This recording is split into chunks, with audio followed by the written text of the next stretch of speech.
So this is part 2 of our discussion about demonic spirits and evil spirits and witches and Wicca and everything in between. It is not a topic we haven't taken this lightly. We're like, should we even teach on this? But I will tell you that after listening to the sermons, I've learned a lot, and I feel like I am better equipped to know what's coming for me. Once you know the truth, it's hard to like participate in the things. And it will be each one of our own discretion, discernment, what you take out of this.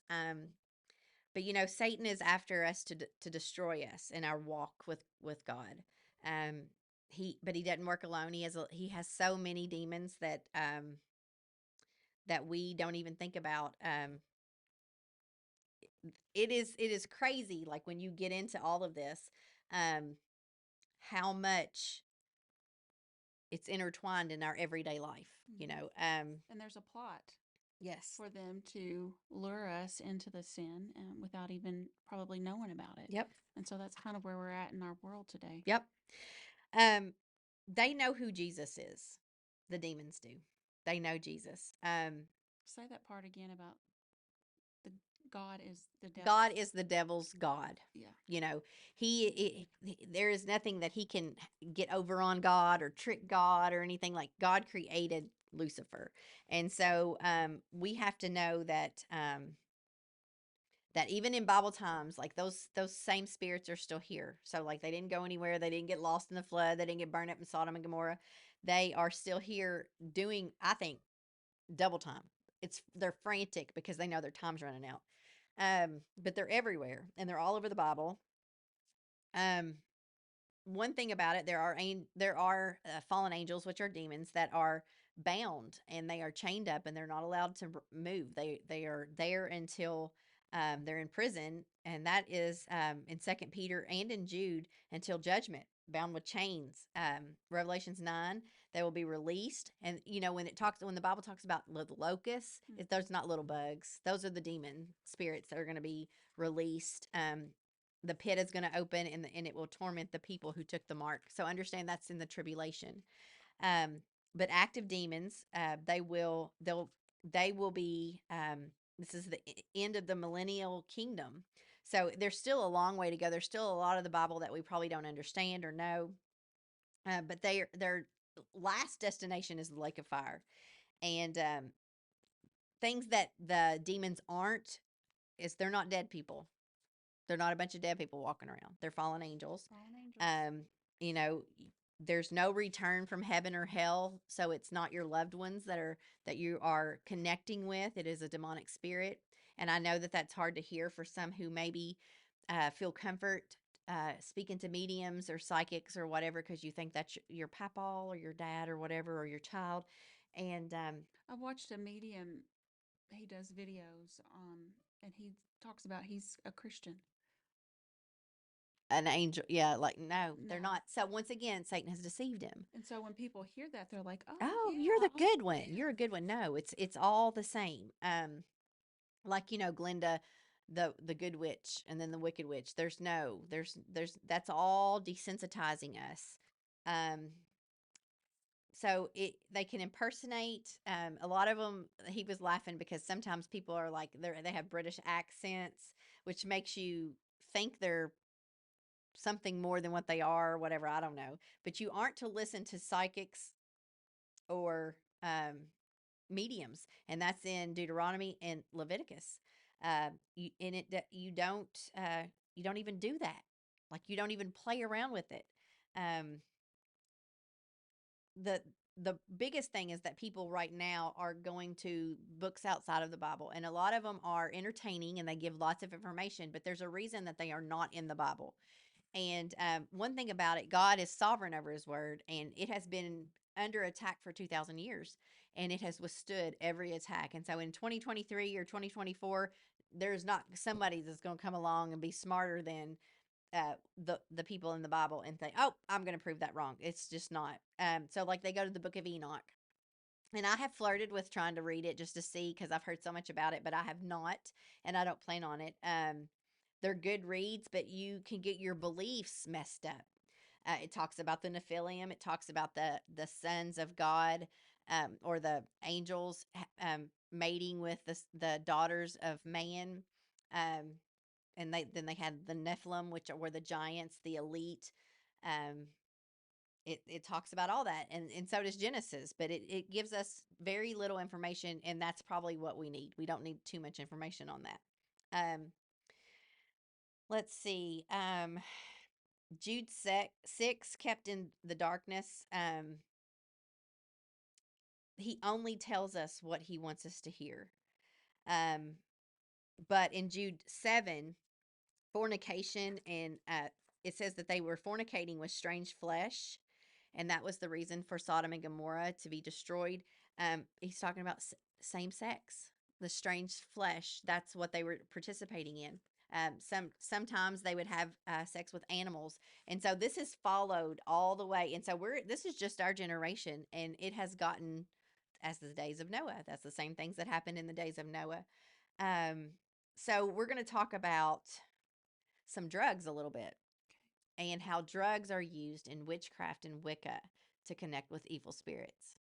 And so you may think, oh, I'm just smoking a joint or whatever, but those things help you connect with demonic spirits. And a lot of those things are used in witchcraft to focus.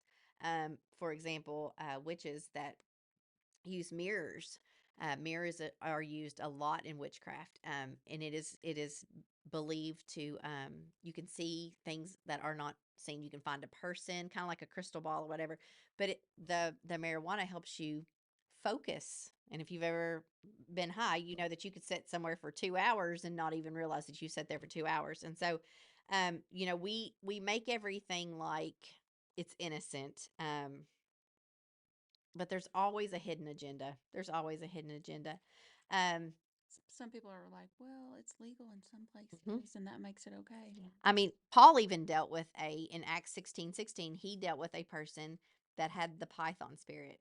She was a fortune teller, and Paul cast the demon out, and the people got mad because they lost their livelihood. Mm-hmm. Once again, just like the pigs, when Jesus casted the pigs or the demons out into the pigs, they got mad because, like, you just killed all these pigs, and so how are we going to eat, or how are we going to sell?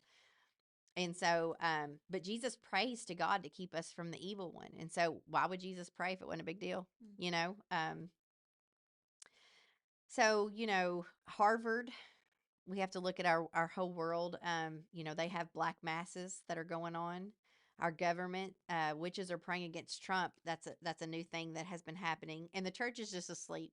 Yeah. They're like, we don't want to do politics. We're not supposed to mix that and stuff. But yet we've got one side working against us, and the other side just like, that's innocent, no big deal. But it's time to wake up. If you claim to be a Christian, you can't deny his existence, and we can't be desensitized by the media and the movies and the music that we watch. Right. So, that's why Jesus tells us to pray without ceasing, because we're in a battle, and we're a bunch of lukewarm Christians, and God says that he wants to spit us out of his mouth. And so we have to get really serious about where we are in our time. And the reason that we're not is because we're being deceived by the Satan.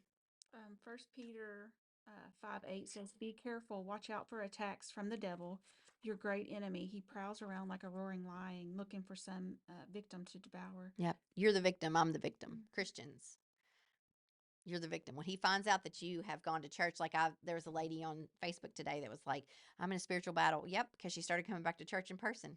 Mm-hmm. And I reminded her of that. You stand firm, you put your full armor on, and you stand firm, and you get through this hard season, and you understand that he's wanting you to sit down. He doesn't want you to be used by God. Um, so let's talk about some of the things. Like, most of you all probably have seen Sound of Freedom and understand that there is a sex trafficking, human trafficking problem in our world. It's a $150 billion industry, and it is being exposed. And I believe that this is why it's being exposed, because we're in the end times. And so, it says that everything will be brought to light. And I believe that's what's happening right now. And so, human sacrifices, we have to talk about that with human trafficking. And that What is did it? What did the movie say? There was 85,000 accompanied minors who have crossed the border Yep. and they don't know where And they're they don't at. know where they're at. So And I can tell you where they're it at. doesn't matter that they're not from our country. Mm-hmm. These are children. Yep. Yep. So So you have to understand that back in the day, the Israel. I don't remember who it was, but anyway, they sacrificed their children to Moloch, which was a statue that they would heat up from the inside, and the arms would like get real hot, and they would throw their live baby into Moloch's hands. And so God in Leviticus said he would turn his face from them. He would cut them off. Um, and that's not the only thing. And so like we were like, oh well, we don't do that. We don't do that, but we do yeah, because it's called abortion now, and it is it's horrible. And that's what we're doing is like, the reason that they would sacrifice their children to Moloch was because they felt like that would give them favor or success. Well, same way with abortion. um, we want success in our life, and if we have this baby, then that's going to hold us down, or I have to quit my job or something like that. And not that there's not forgiveness in abortion. There is forgiveness in abortion. Thank the Lord. Thank you, Jesus, that there is forgiveness. So if you've had an abortion, don't think that you have to live this horrible life of remembering you have a child in heaven who's waiting on you, and you need to name them, and you need to ask for forgiveness and get it covered under the blood, um, and turn from your sins. Don't have any more. But like in abortion, now it's not the end for the baby because the baby is not thrown away or discarded or whatever. It's sold, um, and for rituals. And so that's what we're going to talk about right now. But this is dark and evil, and let it's me a lot. share Deuteronomy 18:10. Okay. For example, never sacrifice your son or daughter as a burnt offering, and do not let your people practice fortune telling, sorcery, or allow them to interpret omens or engage in witchcraft. Yep. There it is. There it is. It's all through the Bible, and it just it's really really crazy. So, like there is real witches out there, um, and they have a calendar. They have dates, and they mock us. So we're on a pagan calendar, and so I just want to kind of tell you just a few little things because usually you hear of winter solstice, fall, summer solstice, things like that. There are times when they do blood rituals, and it can be a human or it can be an animal. Sometimes it has to be a satanic. It's called revels, and it's a sexual ritual, and it can only be from the age of 7 to 17. It has to be a female. So there's restrictions on how they are, and there is even abduction times when they're preparing for rituals. So I think Good Friday is a blood ritual. It's a human sacrifice, and it can only be males because they're mocking Jesus. Same way with when it's Christmas. I'll skip a lot of them. You can research it. You got, like I said, Billy Crones is the one who will give you all this information. He does it. Um, but like let's talk about Halloween. All Hallows Eve. I've heard that, and everybody's like, "Oh, that's so crazy," but it's a night of blood and sex for association with demons. It can be an animal or a human sacrifice, any age, male or female, or an animal. But at Christmas, when you have there's orgies, and like the Bible talks about, and like we thought that was so funny in the desires of the flesh, but this right here, they practice them. Winter solstice on December 22nd is an orgy ritual, male or female of any age or animal. But on the 24th, demons is they gift each other body parts of a male infant. That's sick and demonic. Mm-hmm. You can believe it or not believe it, but that's on their calendar. So we want these people to have freedom of speech and to have rights and stuff, and but we can't pray in school. So we have to understand that this is a war. It's a mockery of Jesus. So they hate Jesus because he is the king. He is the king of kings. So they hate his guts, and so they mock him. There are, I mean, I have a page and a half Mm. of calendar stuff that goes. But like for example, October 13th through 30th is prep for Halloween, Hallows Eve. It's abduction. So these kids are kidnapped during this time, or these people are kidnapped. I've heard many, many testimonies where it'll be a man who comes in and they get him all drunk and drugged up, and they don't realize that he's going to be a human sacrifice. So sometimes it's a blood ritual, sometimes it's a sex sacrifice. fall equinox. I mean, those are orgies of any age. I mean, it is just sick and demonic. And so we're going to get out of that real quick. Um, but probably 99% of the people watching this think I'm crazy, or I mean, and they're laughing or think I'm a conspiracy theorist, but this is just the truth of the world we live in the demonic um, realm. And this is done in darkness. Yes. Yep. But you don't have to be afraid of it, because we are Christians and we are sealed with the Holy Spirit. But this is serious stuff, and we need to be scared, not scared, but like scared for someone who is an unbeliever. Because I mean, if you have somebody that is not a believer in Jesus, then they are susceptible Got it. to possession, and so it's just really, really tough. And so like there's different types of demons depending based on the type of sin it promotes. Like the seven deadly sins, it has a specific demon behind it. But we've been given the full armor of God to provide us weapons for victory. Um, but in Matthew 8:28 through 33, the demons are responsible for casting physical illness. So that's a little bit where I think mental illness comes in, and anxiety, depression, self harm, suicidal thoughts. Those are all demons that are oppressing you. So if you have those thoughts, you have to understand, like, I think, after you understand that, like, oh gosh, there's a demon trying to get me to self harm or commit suicide, or, you have to understand that. So you have to understand the truth and who the enemy is, to be able to resist him. And that is knowing, that is putting the full armor of God on. And it says we're told to resist the devil. James 4:7 says, be careful of him. 1 Peter 5:8 says not to give any room in your life to him. Mm-hmm. So that means don't play around with this stuff. Don't play around with the Ouija board. Don't play around with all of this stuff. And so how do we have victory? We place our faith in Jesus Christ. He breaks the rules of the prince of the power of the air, and we're to put off the ungodly habits. And so there is, and that is in Ephesians 4:17-24. Put off those ungodly habits. So that means the practices of yoga or martial arts or things that you think are innocent, because you're making room for Satan, and it says not to make room for him. Um, it blows my mind at how I have desensitized myself and how I have made excuses for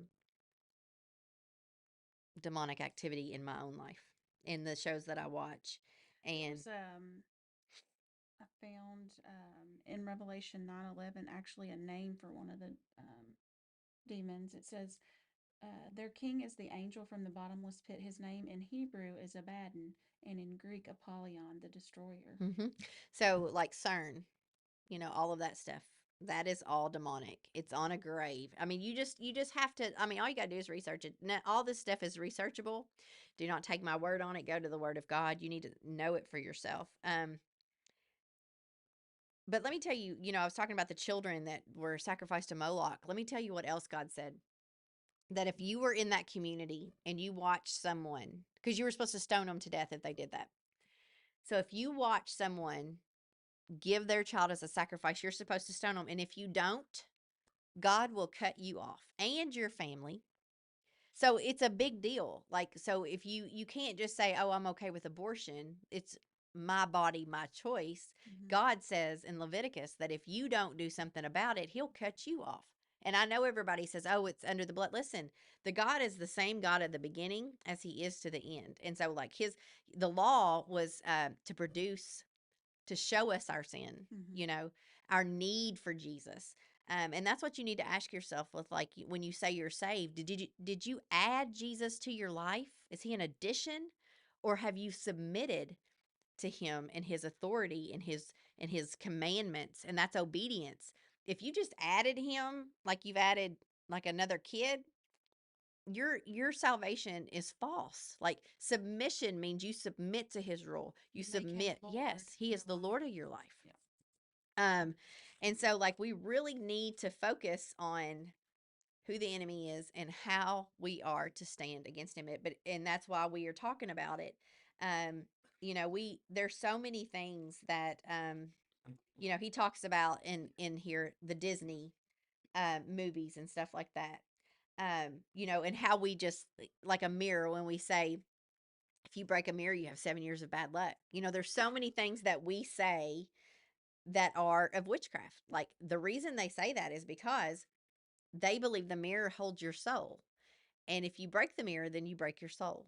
And so we say that we follow those Innocently. superstitions. Yeah. Yeah, superstitions or whatever. But it's all linked to the devil. Um let's see. Crystal balls, crystals as you were talking about.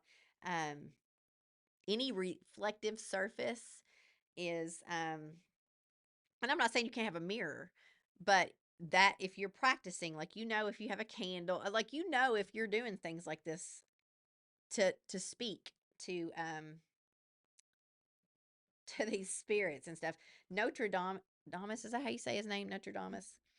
He flirted with it, and when he realized what he was doing, he burned everything and told his kid, "Don't you ever do what I just did." Um, Scared to death. He burned all of them, burned them to ashes. Um, but there's so many different types of um, witches, and I want to just kind of throw out Disney right here. I'm going to talk about it just for a second. So the old hag is a witch. It's a wise woman. It's a fairy or a goddess, and she was in Hansel and Gretel. Mm. So she does hexes, and that's in Germany. And so a witch casting or cursing someone. So that is a type of witch. Let me just tell you some more. The one that's kind of what I want to tell you about the Thursday night that I woke up and couldn't speak, and they say that it is sleep. What did I say it was? Paralysis. Um, she works through this spirit that causes nightmares. It sends nightmares to people where they can't move, but doctors today call it sleep paralysis. Um, That, Oak that's what trees I was going to say, and I think I said this earlier, but it's amazing to me that we have a healthcare system that labels demonic as things mental health. as a medical Mhm. term. Yep, yep. And that's what they do, and they just give them some medicine to keep them quiet. But there's a sea witch. There are people who work out of the sea, power of the sea, fairies, mermaids.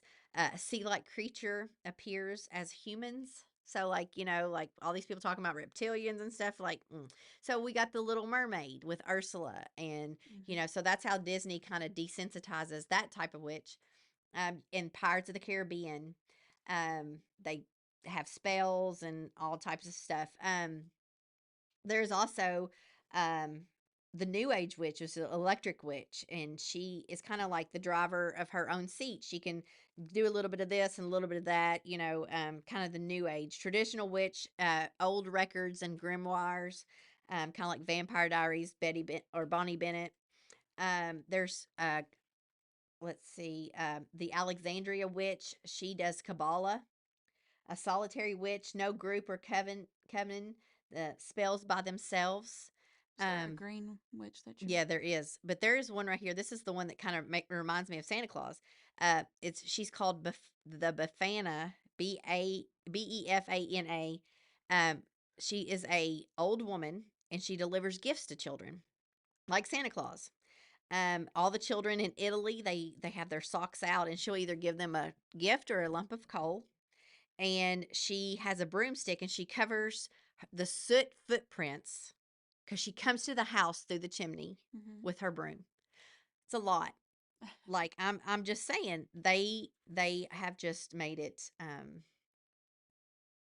just like our world today. There's a hereditary witch where you're born into it. A hedge witch that is can kind of go back and forth between our realm and the spiritual realm. Kitchen witch, there's a green witch who's an environmentalist, a nature based, forms spells in nature, worships nature. She's a good witch, but she uses trees and worshiping trees. And if a tree gets cut down, she thinks that they're alive and they can. I know on TikTok there was like they were like telling the trees to touch their shoulders, and like the tree would come down, touch their shoulders. And I warned people on TikTok. I was like, stop doing that. That's Yeah. witchcraft. And but it goes against Romans chapter 1, where you worship the creation instead of the creator. And so you've got astrology, ones that go by the moon and the stars and stuff. And so all this stuff just kind of pulls you into power to the dark side. Um, you just look at like these small little, Disney movies that you think are so innocent and stuff, but there is there's something behind it. Mm. And it says, like the most of these are there is in Africa and Uganda, they have a cannibal covenants over there, like the vampires. They do child abuse, murder, and incest. We make fun of it and turn it into movies like the Vampire Diaries and things like that. Asian witches, they claim that they can help make people lose their jobs, have sickness cursed. And they think that they can protect themselves with. So what happens is someone casts a spell on you, and then you use witchcraft again by using your little amulets and your dream catchers and all that stuff. That's witchcraft. So you think those things are protecting you instead of it just being Jesus Christ protecting you. And so it seems like a lot. Like, why are we talking about witches? And I didn't even get into the voodoo. That's what I was getting ready to I ask you haven't about. even I haven't even heard that sermon. He's got probably 50 sermons on witchcraft and warlocks and wizards and stuff. And so why is he telling us all this? Because that's the world we live in. Mhm. We can act like it's not a big deal, and maybe you don't know a witch, but I bet you know a witch. They're just not telling you that they're a witch. Most universities have a witch. Um, there is a college witch, and there's a lot of people who practice this new age stuff, and they dumb it down like it's not anything big. Like I'm telling you, I was a fan of The Good Witch, and if you've ever watched that show, it's so good, and she's good, and she seems good, and she makes people fall in love, and all of this stuff, and that is not reality. If you're lonely and you want to fall in love, don't go to a witch. Pray to the Creator who knows this. I mean, because here's the thing: you may get a man through that way, but he's not going to be a godly man. You never get what you ask for. You know what I'm saying? It's counterfeit. So Satan can promise you all day long love and happiness and peace and joy, but it's counterfeit. It is a mirror image of God because he is jealous of God because he made us in our image and that he loves us so much, and Satan hates us. Mhm. And so he is out to get us. So give us some of those verses that you have as far as like that we don't have to worry. This is kind of like what you were saying in the earlier one about it, that we don't have to. Oh, let me look it up real quick because of my writing. Oh, yeah, that's so funny. She can't read her own writing, but Jesus prays to God for us, and then we just turn around and like spit in his face because we're like, I'm gonna go get my hand read. I had one of my staff, they were like, it's on my bucket list. I was like, girl, you better take it off your bucket list because that's witchcraft. And people think you're crazy when you talk about against yoga or you talk against martial arts because it just looks like Mhm. karate. But does that glorify the Lord, beating somebody up? I mean, seriously, like if you think about it, um, it doesn't. He tells us to meditate on his word. He tells us to think of things above, and that's what we're supposed to do. Yep. So First John chapter 5:18 says, "We know that those who have become part of God's family do not make a practice of sinning, for God's Son holds them securely, and the evil one cannot get his hands on them." Yep. Yep. It says, know who your enemy is. We are not at war with our old self. Understand that. So, like, if you are, it is your flesh, but you're not at war, or other humans, but against the principalities. This is Ephesians 6:12. For our struggle is not against flesh and blood, but against the rulers, against the powers, against the world forces of darkness, against spiritual forces of wickedness in the heavenly places. Colossians 1:13 says, "For he has rescued us from the dominion of darkness and brought us into the kingdom of the Son he loves, in whom we have redemption, the forgiveness of sins. The Son is the image of the invisible God, the firstborn over all creation." Yeah.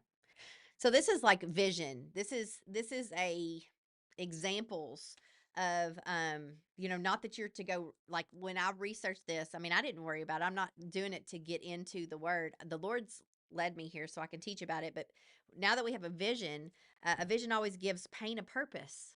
And so, like, if you're dabbling in it or you're lonely or whatever, when you know what you're moving towards, like if you know that you're going towards a godly relationship to be more like Jesus, that's the sanctification process. You'll have stamina and strength and steadfastness to fight, to stand firm, and to endure, and to come out on the other side. So why do we battle in the spirit?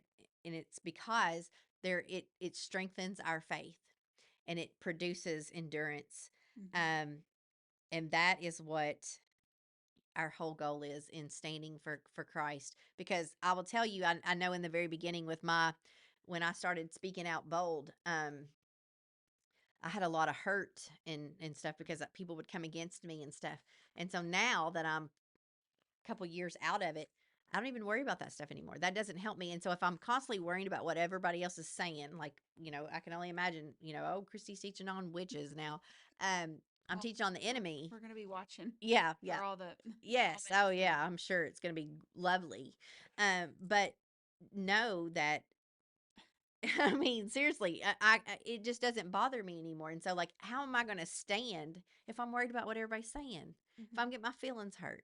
And so that's why each storm has made me stronger to where now I'm just like, I'm going to teach about this. I'm going to teach about the darkness. I'm going to teach about the enemy because if you, it says to let go of those demonic activities. Don't even make room for them in your life, because that will influence you and others around you. So, You can play around. no, nope.